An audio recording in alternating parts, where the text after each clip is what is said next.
What's going on, guys? This is my 2021 Mach 1. I just wanted to do a quick review and walk around. I've had it for about 6 months and about 4,000 miles, and it's really been a fun car. I love these wheels that it comes with. They just look super cool on there. It's got the big brakes like off the PP2 Mustang. Took a lot of the best parts off the GT350 and PP2 Mustangs, and it's the only thing I can say that's kind of disappointing is still the rear brakes are rather cheap. One piston caliper, non-Brembo. That was kind of a letdown, but the dual mode exhaust sounds awesome.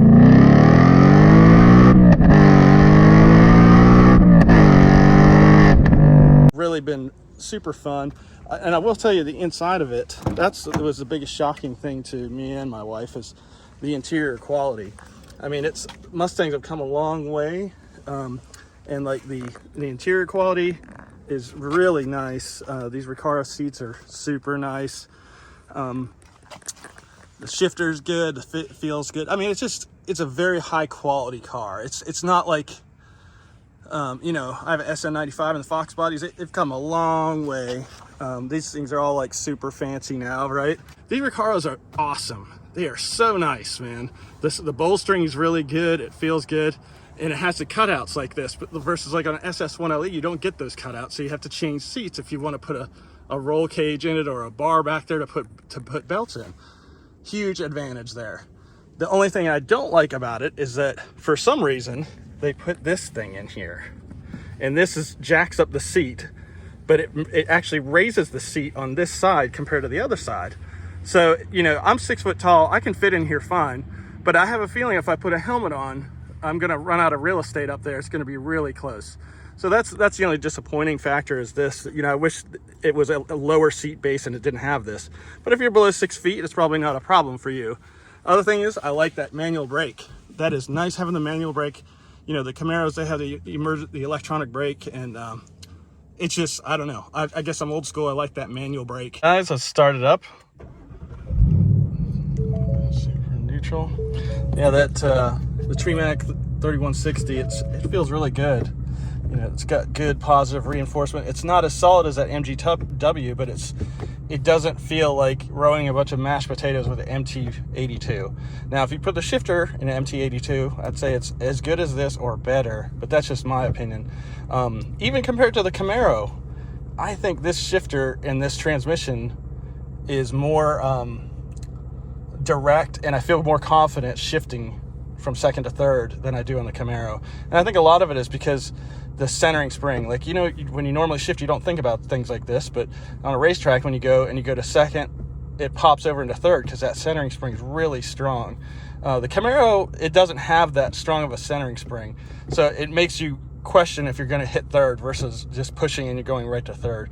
But yeah, that's what a lot of people ask me about this car is, what do you think about the transmission?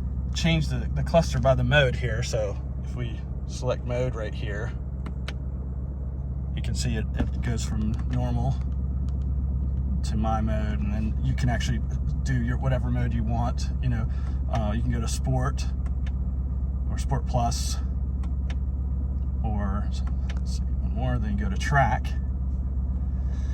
And I usually use this track mode here, because I really like this setup here. The other thing I really like about this car is that there's a customizable rev shift light up here, and when you rev it up, let me see if I can get it high enough in there. Yeah, so there you go. See how it comes together? I love that shift light. That thing is awesome from the factory. I'm glad it has a dual mode exhaust in this car, but I wish there was a switch down here to turn the exhaust on to make it louder or quieter. Unfortunately, you have to go to either you can set it in my mode over here, or you have to hit this horse button, and that's where you have to change it. And you just hit this up arrow, and you can go through to the exhaust mode, and then you can set it right here from quiet to normal to sport to track. But it defaults back to normal every time you start it. So if you don't configure the my mode over here and toggle it there, you have to press the horse button and go through that menu to do it. So I just kind of wish they would have put an exhaust button down here like on the GT350s, down on one of these toggles or something. And then the other thing that's kind of a annoyance is also the rev match. So if you want to turn rev match on, you have to press the horse button again, and then you go down to rev match, and you have to hit that OK button right there. So, like, you know, if my wife drives it, she likes having the rev match on, so she'll, you know, turn it on, and I'll have to go back in there to turn it off. With the Camaros, they use the paddles here to turn the rev match on and off. And I just wish the buttons were a little bit laid out different. Like, I wish the exhaust button was here, and there was, you know, a button here for rev match, or use a paddle to turn it on and off. It's got this oil pressure gauge here. You know, there is also oil pressure customizable gauges you can put here, but I wish they would have put oil pressure and oil temp, kind of like GT350s, instead of this vacuum gauge. That would have been more track focused, I think. But, you know, I'm just kind of nitpicking here. This car really is great. And like I said, it's one of the best looking interior for a Mustang I think I've ever owned. I know that for sure. All right, we're back outside the car here. I love that Mach1 badging on the back, but unfortunately that piano black back here always gets so dirty so easy. You drive it for 20 minutes and it's dirty. Everybody with the newer S550 knows what I'm talking about as far as that dirt goes. The aero on this car is a GT350 wing.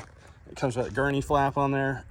It really does work. My buddy of mine that tracks his Mach1, he said he saw lower mile per hour on the backstretch of VIR, but definitely said it was more confident, inspiring, you know, coming up through the high-speed S's at, you know, 120, 130 miles an hour.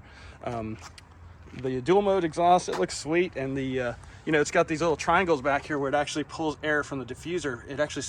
It's actually functional, and there is a radiator in there for the rear differential, which the Mustangs at the track always seem to overheat the rear end, so that was good. I'm glad they added that in there.